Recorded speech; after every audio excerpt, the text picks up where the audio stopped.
And we are live. At least we should be for swimming with the pontoon number 18 today at 6:30. A little bit early. I like to be early instead of late, and I prefer to be early instead of, multiple different weeks late. So I hope everybody gets a chance to join me here. Let me turn my phone on silent just in case. So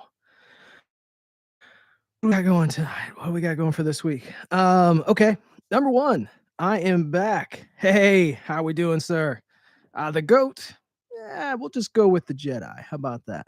Um, all right, for this week, the Glock performance trigger was back on the table. I finally got back around to putting my finishing touches on the system. I've got the shop one here in hand. um I did a few things to this one that almost ruined it in comparison to the ones that I've got finished up for customers. So like any good system that I'm working on, my original one is almost ruined. It still functions. It's not bad. I tried a couple different things that were kind of pushing the boundaries, if you will, and mine works, but it's not as good as it could be. I've got 4 of the 5 pre-orders done and ready to go. So those of you guys that did pre-orders, the final one, I'm still waiting on a trigger to finish up. But the Glock performance triggers are the first ones are done. I'm not going to open up orders yet for new ones because, as I feared originally, the supply is just not there right now. Obviously, a lot of people bought them. A lot of people, for that price, went ahead and picked one up, and so obviously, right now, the Glock Performance Trigger not really available just yet. So even the one I've got on the books is waiting until the supply gets better. What would be the best tactical pontoon setup for the 40 cal builds, such as the G27, 23, 22? Really, it depends on what you're going to be using it for. Hey, Angry Sarge. Hey, good to have you back. I got to admit, I've been out and out myself. I only recently got back into streaming. But as for Gen 5's question about 40 calibers, really depending on what you're using it for, um, I I would start by looking at the Peacemaker 4.0 system, which when you look at the drop-ins and that number behind them, that number goes to the approximate break weight of each one. So the Peacemaker 4.0, which would be 4 pounds, is kind of a good all-around start. Now, if you want something more towards like competition or something lighter, then you got your 3.5, your 3.0. And then if you want to go even farther up the list for something with the competition series, you've got the Excommunicado system and then your Leonidas systems as well. So it really, really kind of depends. Is there some audio issues? Is there some audio issues? What type of audio issues are we having, Angry Sarge? I I had a major audio issue early this week. I did a video on the Zafiri finger blaster trigger. Audio was completely screwed up, and I didn't catch it till afterwards. I'm actually going to have to add audio on top of a video I already filmed. So yes, the OZ9, Christian, that OZ9 with that Leonidas, just about perfect. Hey, Dustin, pontoon for president. I don't know that that's the best place for me. Scott, close out the video and then okay. Well, there we go. Does the ejector okay? With the ejector, what you can do is just either shoot me a message on when you purchase it on the invoice.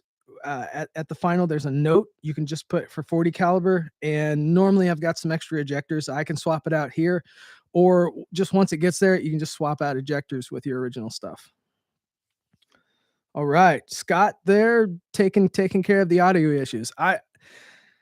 Like I said, I actually did a video on the Zafiri Finger Blaster trigger. I got it all done. It actually lasted longer than I expected. I went to go upload it and realized the audio was completely gone. Um, and so for reasons I can't film it again, but I will have to add audio to the video I already did.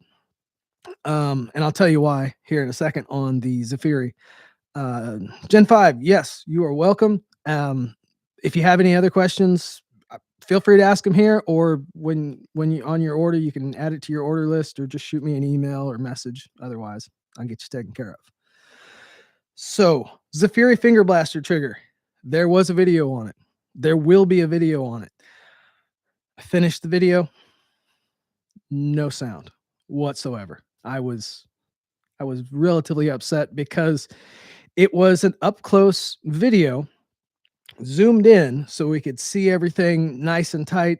Um, the thing about those is setting those up is kind of a pain in the butt because you have to have so much light for those, just because of the way that I got it right here, that this lens, let's see here, that this lens works. This is a 2 times focus lens. It's a zoom lens, not distance so much as it is, expand. Uh, Whatever you want to call it. It's what they call a macro lens. And it requires, by design, a ton of light in order to get things zoomed in correctly.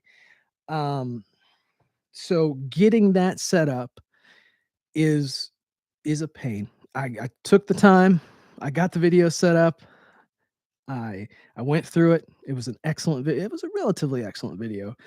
Lighting was on point, something I've not had right on one of these videos in a while. And then the audio was gone. I was extremely upset, but I will finish that video. I do not have one of the Zafiri's Finger Blaster triggers that's not unaltered now, and I will get to that. So I will have to add audio on top of that video, but that video should come out next week. I will push to get that done next week, and probably the OZ9 video. So that's the plan for this coming week, amongst other things that are going on. As I said, the Glock performance trigger, I have the initial run done, but until supply gets better, I'm not going to be able to open the books on them just because. Just because. Matt NDA, or should I say PSA? Speaking of Matt is coming on next week to talk about all things PSA. We'll talk triggers because he is kind of a trigger Padawan, if you will. And I'm looking forward to having him here because maybe he can answer the burning question of when are they going to do a 45 caliber dagger mini, which they're probably not, but everybody's going to be asking about it, as well as a 5.7 dagger. Obviously, they've already got the Rock 5.7. So maybe we'll peel back the curtains a little bit, and Matt can give us a little bit of insight. He's been extremely helpful on the Dagger website. He knows a ton. He knows a lot about triggers. We do things a little bit different. It'll be good to have him on the show. So next week we will be rolling the time back to 5 p.m. Central Standard Time to fit with his schedule so he can come on. So it'll be fun. Matt, it'll be good to have you on. Okay. Back to the Glock performance trigger. First ones are going out. I was able to lower it to about 2.5 pounds from 3.5 pounds. I actually, if you looked on Instagram, you saw pieces of the Glock performance trigger out of the housing. Every piece comes out and apart, and everything gets polished because actually the trigger bars, they're they're up to the standard of a factory Glock trigger bar. So they're a little bit rough in certain places, especially where the trigger bar rides on the connector. That place is actually really rough. So I've got that polished down and refined. It's very nice now. The cartridge assembly, and the thing about the Glock Performance trigger is taking that thing apart. And I will do a video of taking it all the way apart because it is more in depth than a factory Glock, and you can lose things. And they don't, with the supply of the triggers being as hard to find as they already are, if you lose a single piece and part, I, even now, especially now, you're not going to find a replacement. And there's a little pin that holds that cartridge. Let's see. Let's see here. I'll try to show you guys. Watch, I'll lose it. That would be terrible. But there's a little pin that holds the cartridge. There's a little cartridge inside, and really this is not the light for it or the camera setup, but okay, right here, you see in my right there, this little cartridge that swings. This little cartridge is held in by a pin, and you can lose that pin relatively easy. Now, that cartridge, I take that cartridge all the way out. It's a two-piece cartridge. I take that out and I take that apart, and everything gets polished because that's a metal cartridge that the trigger bar rides on, and I polish it down so that it even less friction as that trigger bar is riding on it. And then once it gets put back together, it gets some of the badger snot to so it's even smoother, slicker. It's pretty involved. I gotta say, overall, the Glock Performance trigger blows the Timney out of the water. It just blows the Timney out of the water completely. Just the fact that it has a true reset that alone goes a long way. Now, it is going to feel different than a built Glock trigger when it comes to the fact that after that trigger has broke, when you release it, let's say dry fire and otherwise, that trigger is going to spring back forward. It's not like a factory Glock trigger where, and this could be great for people that do a lot of dry firing where they just worry about squeezing on the trigger, is the trigger springs back forward all the time.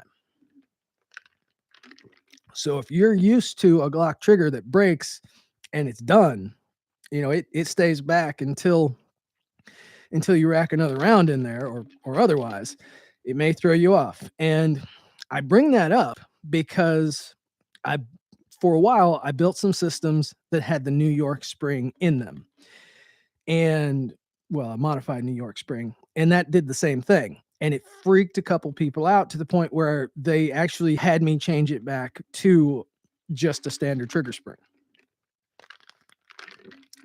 So for some people, that could be just something that's going to freak them out. But it's a nice reset. I find, and I do modify it.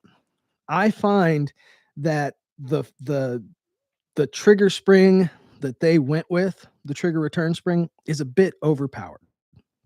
And I managed to take care of that. I will probably add, when I do a big order of trigger springs, a variation so that a person can do that themselves. Basically, just have a reduced power spring, not something that's reduced to the point where it's Timney, but I almost find the one in the Glock Performance trigger to be a little bit too much. So that was one thing that I modified, and I will be doing on large numbers as an option.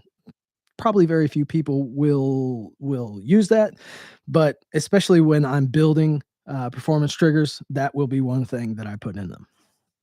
So the Glock Performance trigger is back online. Well, it's really kind of on hold until the supply gets better. I may, because I'm replacing those triggers, I may go full. Uh, I may sell those or even give them away. The Glock Performance flat triggers from the factory Glock ones. Somebody, and say for example, somebody who's got budget in mind and wants a flat trigger, it's an option. So I've got, I guess, 5 of them here. I may throw those on the website. It's basically, you pay for shipping and you can take it. I don't foresee doing any actual work to it to reduce pre-travel. I'll just add them as something if somebody wants and a cheap flat trigger. It's really not anything special. I'd put it on the same grounds as like the P80 flat trigger. It's really not going to offer anything ground change or groundbreaking, but I guess if somebody wants a flat trigger, I'm not going to throw it away. But I'm also not going to charge $20 with a screw in the front for kind of my junk. Yeah, don't go there. Don't go there. Yeah. Better than a Tyrant? Yeah, I would say in a way, yes. Um, it doesn't have that overpowered safety tab spring. Um, they both don't really do anything for the take up. They're just a flat trigger. Um, I would trust it over the Tyrant, yes, in my opinion. But again, everybody thinks I completely hate the Tyrant. And I don't completely hate it. I think for what it is, it's definitely not the worst one I've seen, but they went really crazy on the spring power. Which why don't we jump into that? Um, the Zafiri Precision, which is a safety tab. Yeah. Tell you what, Chris, I will shoot me an email later or shoot me a message. Just I'll get you one sent out. It's not a big deal. Like I said, I'm not trying to make money on them. It just there's no sense throwing them away. Everybody likes a good flat trigger. This way they get used again. So shoot me a message. I'll get you one sent out. But as for overpowered, that was one thing that I noticed about the Zafiri Precision Finger Blaster. Okay, is the safety tab, and I don't recall this being the exact way on the Ranger Proof Vex, and it might be.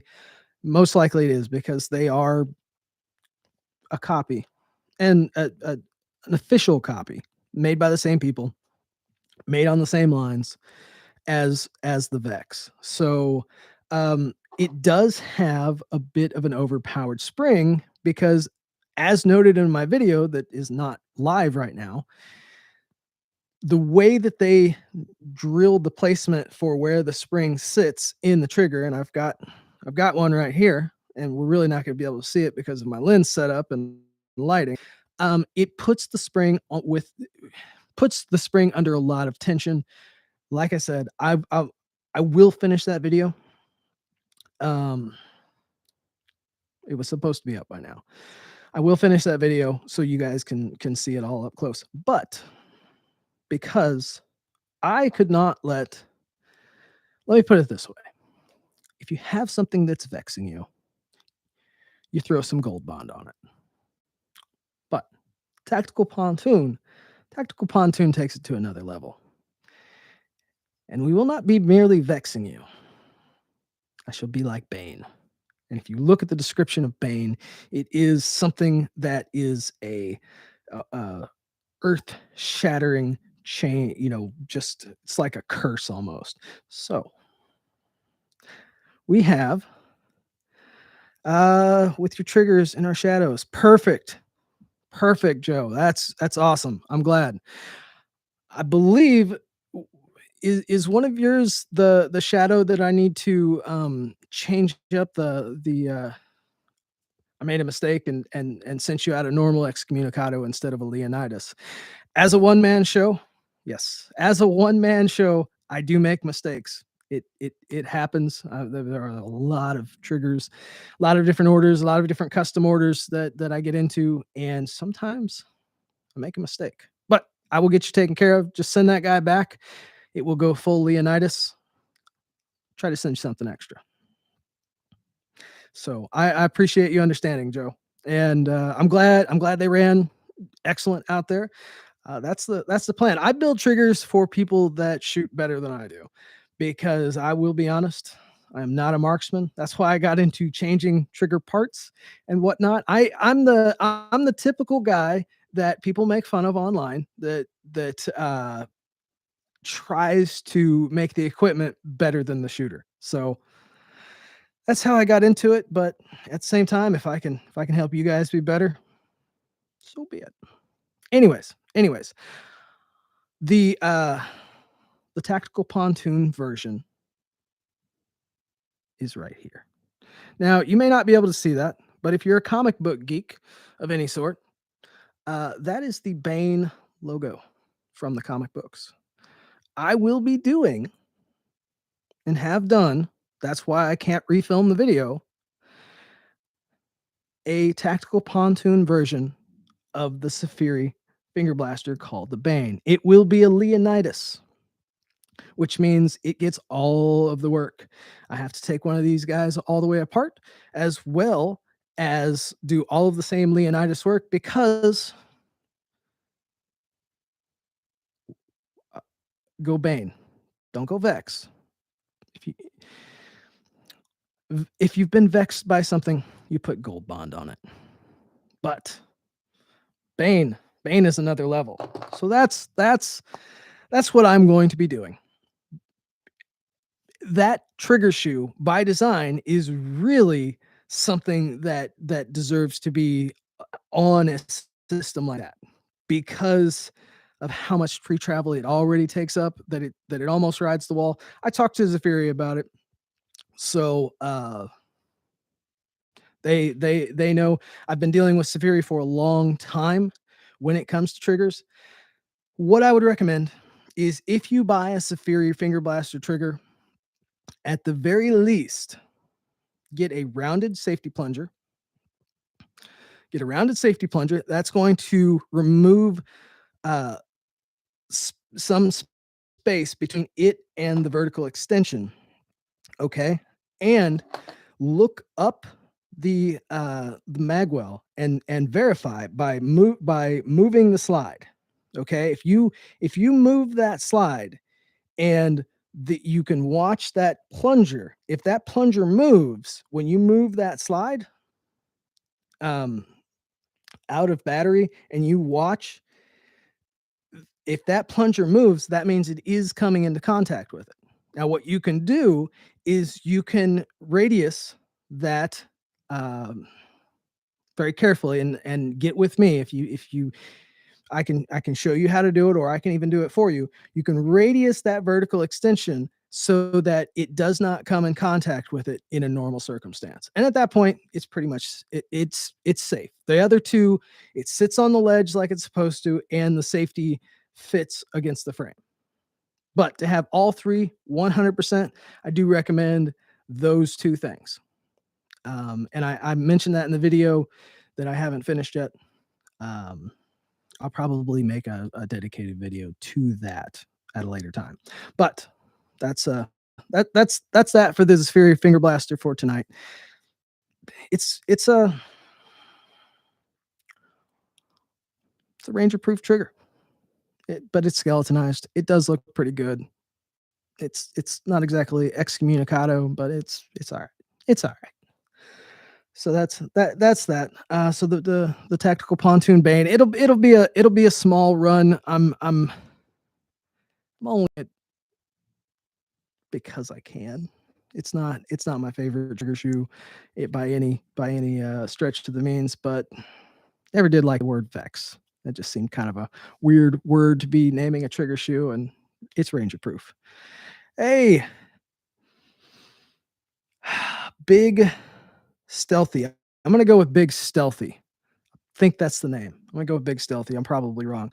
But yes, MR2 Scroll Leonidas the World is my ultimate goal. If I could build every single one as a Leonidas to the point where I could drop the price down, and if I could get somebody to mold the trigger block housing with all of those fun features that I have to do, and then have a trigger shoe itself built like a Leonidas, I could drop it down significantly. But until that point in time when I can get big enough to do that, Leonidas is kind of expensive, but it's worth it. It truly is worth it.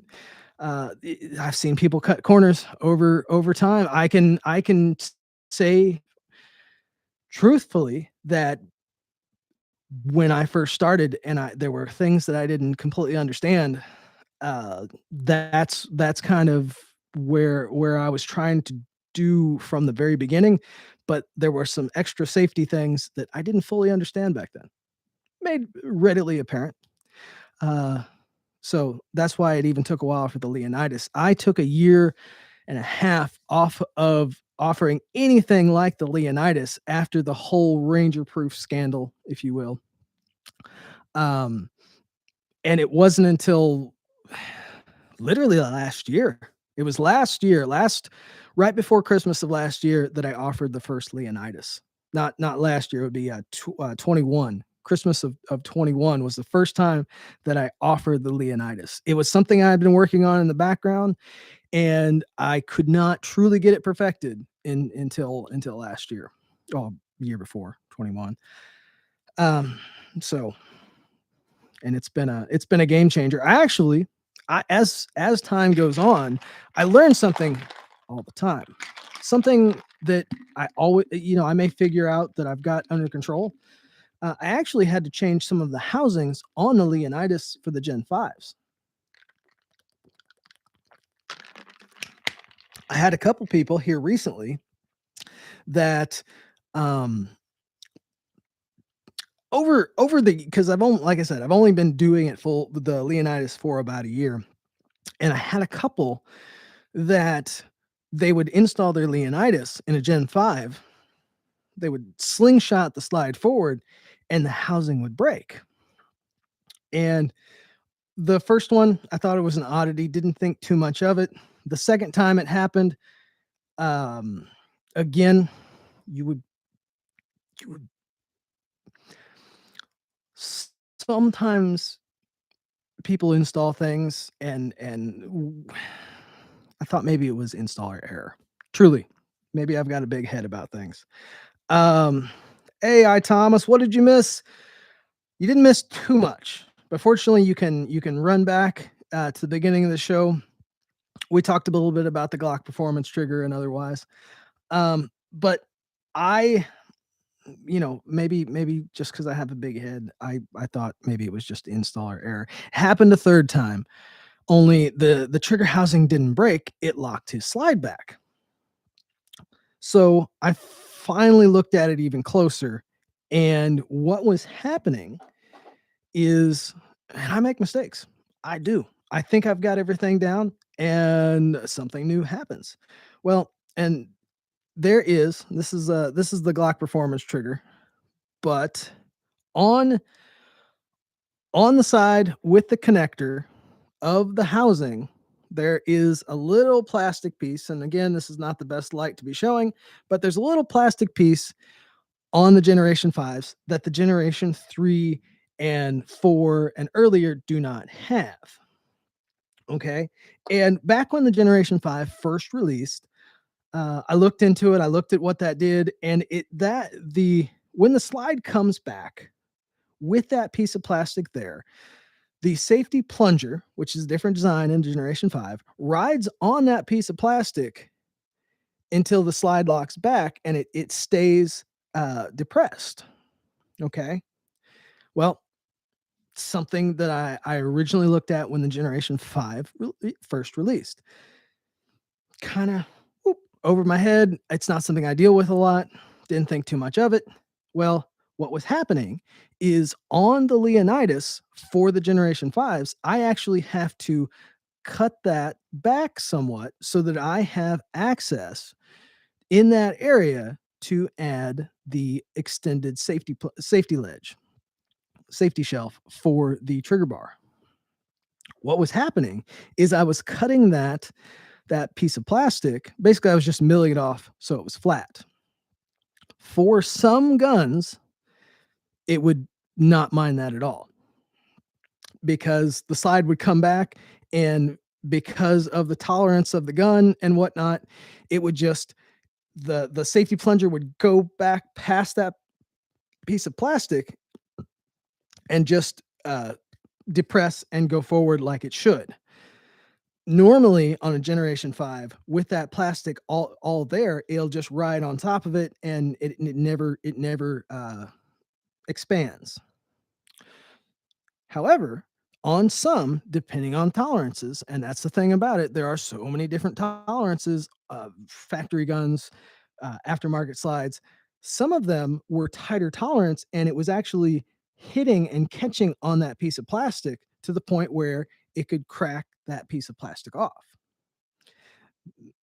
What made me think about it is this latest customer, his slide was actually getting caught on that piece of plastic, that ledge, and keeping the slide forward. And I racked my brain about it for a little bit when he told me what was happening, and then it hit me.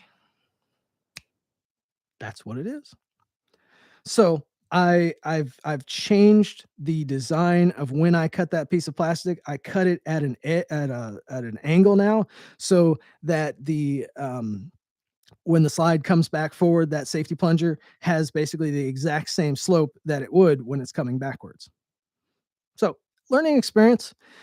Uh, I've been doing the Leonidas for over a year, and with a few little minor things that came up, now I have an answer. So I've changed how I'm doing the Leonidas Generation 5. Generation 3, 4, and earlier do not require that because they don't have that plastic there. So that's one of the things you about doing things over and over and over. Even once you think you've got everything down, sometimes there's something that comes up that you didn't think about, and that's something that I found out this week that I was making a mistake on. And granted, each time it happened, I always replaced the customer's housing free of charge, with another one. I'd send them out. I'd send them one out, and they didn't have a problem afterwards. So go figure. And then now I'll just head that off from the very beginning by when I build those housings, it'll now have a bit of an angle. I know it's a little trigger stuff, little behind the scenes things that I personally find very interesting, and it's a good thing. It's easy when you do something like this to get frustrated because you may think you have everything down. You may think you are the trigger Jedi or the Jedi of whatever it is, but you're gonna come up against something that you've not seen before. It's gonna happen. Uh, yes, yes. Custom parts create custom problems and that need custom solutions. This is very true. And even factory stuff. I have seen such a wide variety of things from factory guns as well. Now, this kind of rolls into something else I kind of wanted to touch on is the P80 market. Now, the P80 market is something that when I first got started was massive, massive. I mean, it was really getting, really getting going. When I came into the scene, the second generation P80 had hit the market, just hit the market. And that is the one with the metal rear rails, the Glock 19 sized. Before that, you had the P80 with the plastic rails, and it was full size, big chunky dude. I may have one around here somewhere. Um, I when I like I said, when I first really hit the market, the second generation P80 was king. Everybody was building them. Everybody was building some high end ones. Now, over the last year, when I look at my personal sales and things that I have built for, the P80 market has just tanked for triggers like mine. I'm sure I know because I stay in some of those P80 groups. They're still building them, but the quality of those builds, they're no longer some high-end builds, they're some cheap stuff. Uh, and it's kinda sad to see because a well-built P80 is an excellent gun, can be an excellent platform. A not so well-built P80 can be a nightmare, and even though P80 had a very good relatively good jig, their drill bits sucked.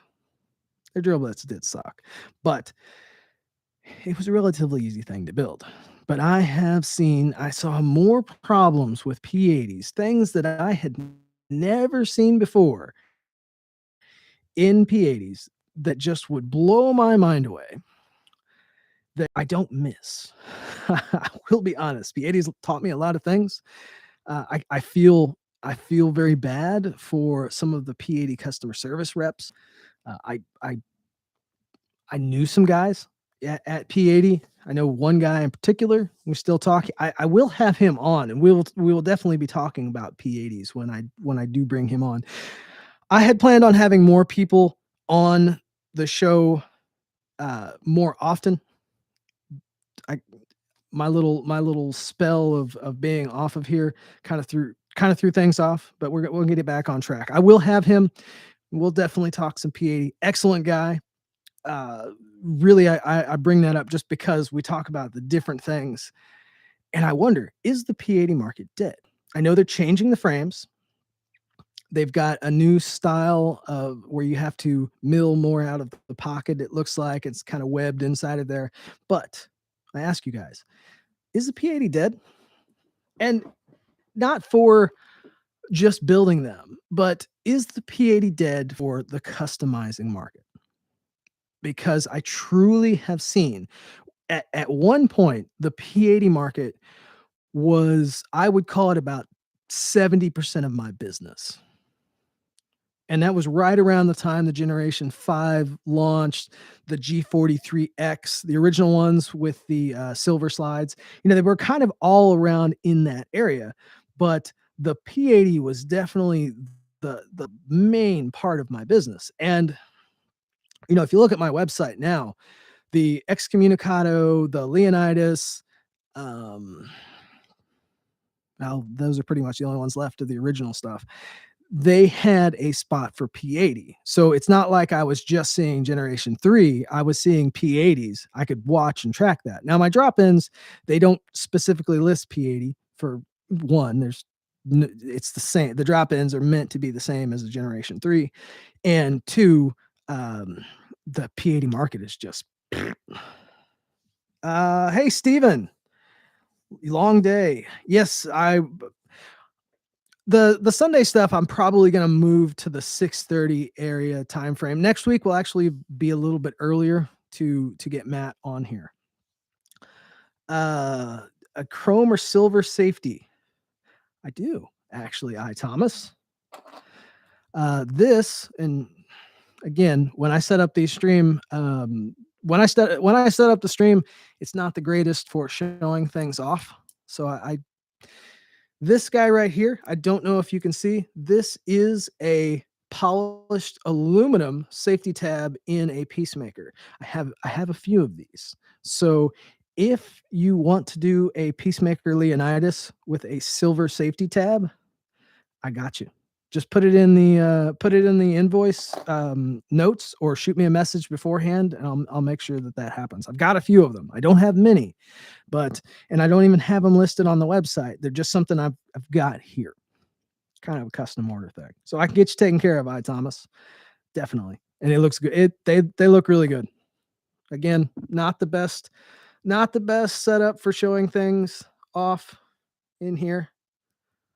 Man, I look fat. I look really fat. Um.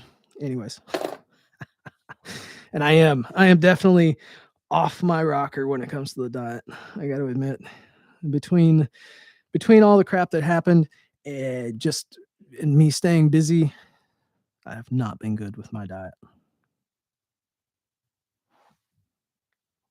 Fat kid like to eat. Mike, yes, triggered masculinity. And yes, Angry Sarge, you were the first one to get the polished aluminum safety tab. You were the first one, the original, the OG. And as of right now, you and then I Thomas will be the only ones that are out in the field. Again, I've got a couple. I didn't make a big announcement for them, so there's only a couple out there. But Mike, good to have you on here. The triggered masculinity sticker. That's one of my favorites. I've got a new sticker that's coming out. Hopefully next week. There's supposed to be a next week, and maybe I can give you guys a little bit of a early showing. Let's see if I got a picture of it here. Let's see.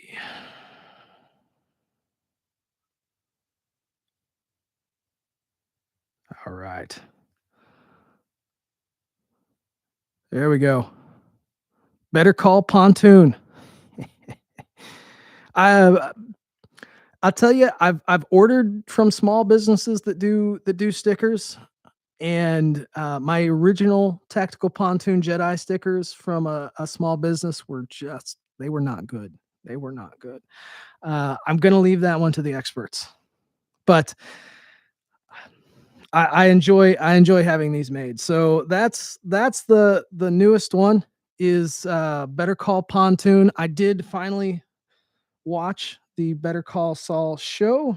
Was a Breaking Bad fan, and of course had to make a Tactical Pontoon version.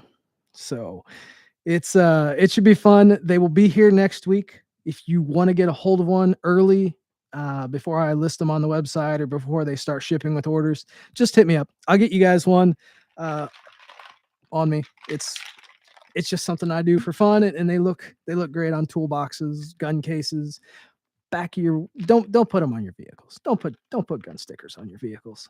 It's a Target thing. Now, don't get me wrong. I guess you could do a Tactical Pontoon Jedi sticker.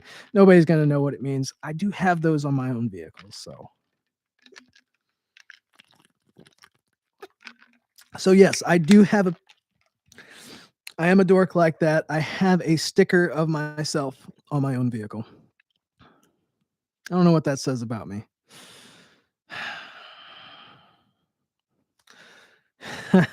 On your local ATF. I could have put it at the local sheriff here recently. I should have given him a sticker. I don't. Yeah, yeah. So yeah, that's the newest sticker that is coming out. They'll be here this week.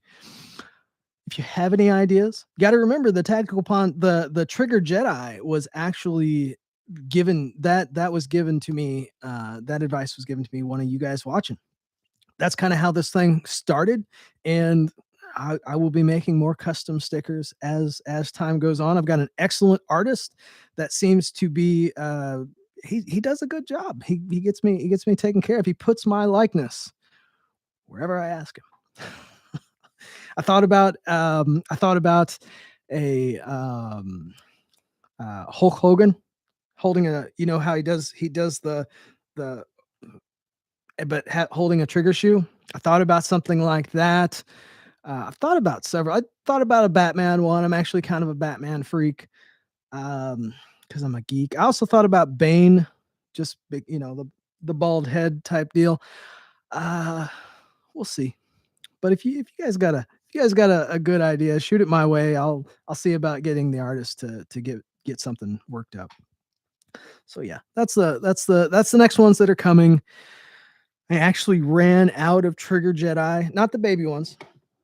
Let's see here. I got crap all over up here from filming videos and whatnot. The full size Trigger Jedi, I'm actually out of my supply. So I got to get more of these coming. I think I ordered like 300 or 400 the first time and they are gone. So they're actually not on the website right now and they're not going out with orders because I'm out. I still got the little baby Jedis, but I'm going to have to order more of those because again, the baby Jedis go out with every single order and they're just about out. So it's about time to order more of those. Got the Thanos. After the snap, don't have one here. And then, of course, Mike's favorite, the triggered toxic masculinity. This one's fun. I really enjoy this one. Uh, the neon stickers, yes. I remember when I first had those made up. I was extremely excited. The yellow neon SRT4 will always be one of those icon cars. I I will one day have one in yellow. I've seen plenty of those wrapped around telephone poles.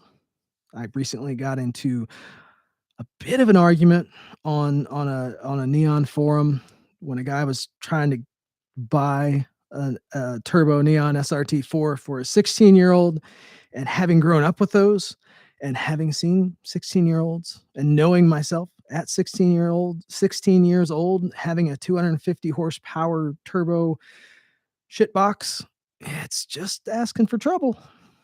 But I, I guess does that make me old and a prude at this point? I don't know. So, anyways, what else do I got? This for absolutely no reason whatsoever. We've got a USP 40 with the old school light that does not work. I need to get this old HK Universal Tactical light. Do need to get it fixed. Maybe I'll send it out to my good buddy Scott. Have him take it apart. Um, the old USP 40. This guy is a monster. Now, granted, right now it is running the 40 Smith & Wesson barrel. I took the 357 out because for a while, this was actually my shotgun that I kept in here during the last little bit of craziness. The USP 40 was my shotgun here in the trigger cave. So that's why it's running the 40 Smith and not drunk 40 Smith and Wesson barrel versus the 357 Sig that I always talk about. In 357 Sig, the USP was a doesn't like to feed 357 Sig. Normally 357 Sig feeds really well, but the USP platform is not a fan of 40 or of 357. It'll eat 40 all day long. Steven, first pistol was a USP. I like your style. I like your style. If Glock wasn't around, I would be for sure a 100% H&K fan. Or in an alternate universe, maybe Smith and Wesson, the ones I'm not a huge fan of. But this USP is a beast. If you've ever shot a USP, it does have a different feel because of the recoil spring system that they put in this guy. I'm not going to take it apart right now on camera. It's actually technically against YouTube's policies. It does feel different. The way that recoil system works, you can feel that thing. At least whenever I've shot it, it always felt different. It's got a mechanical feel to it when it's recoiling. Okay, maybe not tucked in my waistband, but I do have one in here with a trigger job, believe it or not. Good old USP. No, I can't say as I'm true gangster, Dustin. Never quite did that. Walther. I have a small Walther. What is that thing? PPS or something. That's a good little EDC. I probably would be a Walther fan too. But obviously I went the way of the Glock. I've not looked back, but a good H&K is a thing of beauty. The H&K USP, if you want a gun that is just going to rock and roll and you can pretty much use it for a hammer too, something like the H&K USP is truly a thing of beauty. I actually saw one in a movie here recently. I don't know, has anybody seen the movie Nobody with the actor from Better Call Saul, blanking on his name right now. excellent movie. It was written by the same guy that did John Wick. It's a little bit different, but kind of the same premise. You got a guy with a shady past that gets into some trouble. He talks about having an H&K 45, and then when they scroll up on it, it's actually a HK 9 millimeter, or HK USP 9 millimeter. I caught that kind of was like, oh come on guys, you did really good until you got to that point. So I'm just gonna say that they because they show it in bold, H&K USP 9 millimeter, even though as he's saying it, he's saying H&K 45. I thought, come on guys, after everything. The other little nitpick with that movie is they've got a 1973 Dodge Challenger, and they keep saying it's got a 4.9 liter V8, which, if you're a Mopar guy, as I am, there is no 4.9 liter V8. There never was. Well, not exact. There was like what you would call like a 4.8, which was a 273 earlier on. In 1973, it would either be 5.2 for the 318, or I think they had the 340 for a little while, which is the 5.4. But excellent movie. It is fun to see. If you've not seen the movie Nobody, you should check it out. It's a lot of fun. So I don't know, guys. That's kind of about it. I will have some custom peacemakers that Sapper Tactical did. Kind of a color flip. It's really cool. I didn't want to show them off tonight because my camera's not set up for it, but I'm going to get some pictures.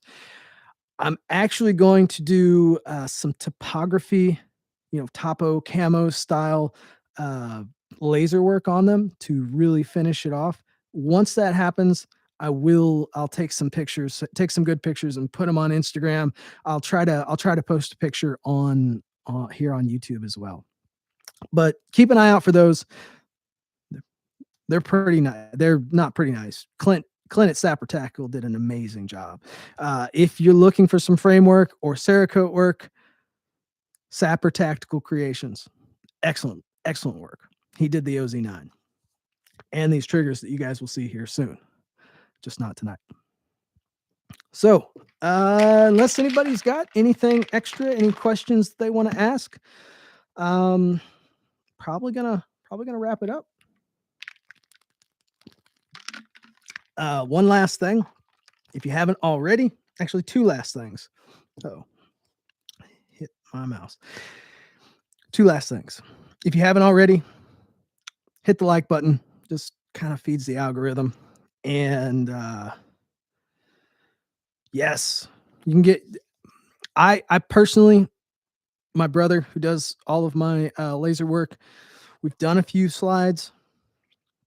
I would really recommend, not because we couldn't do it, but we do more surface stuff. There are some people that do some amazing slide engravings. It's not something that my brother does. We've played with it, just time wise, it doesn't, because I've got to fit in his laser schedule.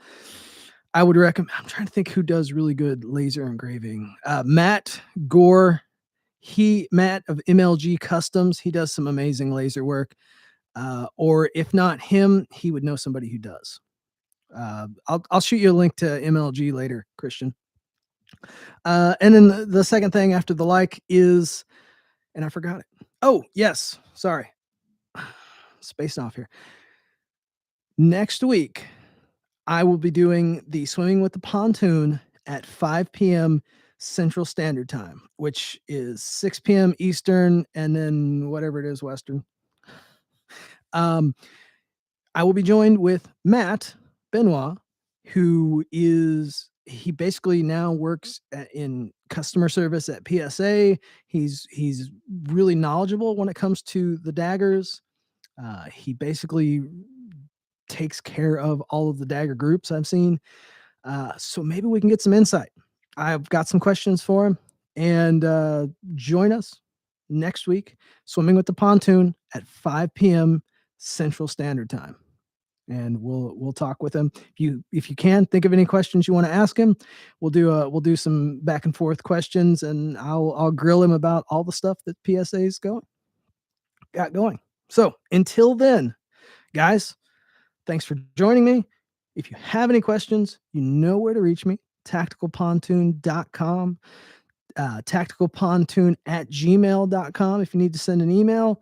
And then, of course, Instagram, tactical_pontoon. All right. 1520 here. Okay. That would be 320. Awesome. All right, guys. I will catch you later. Steven, catch you later.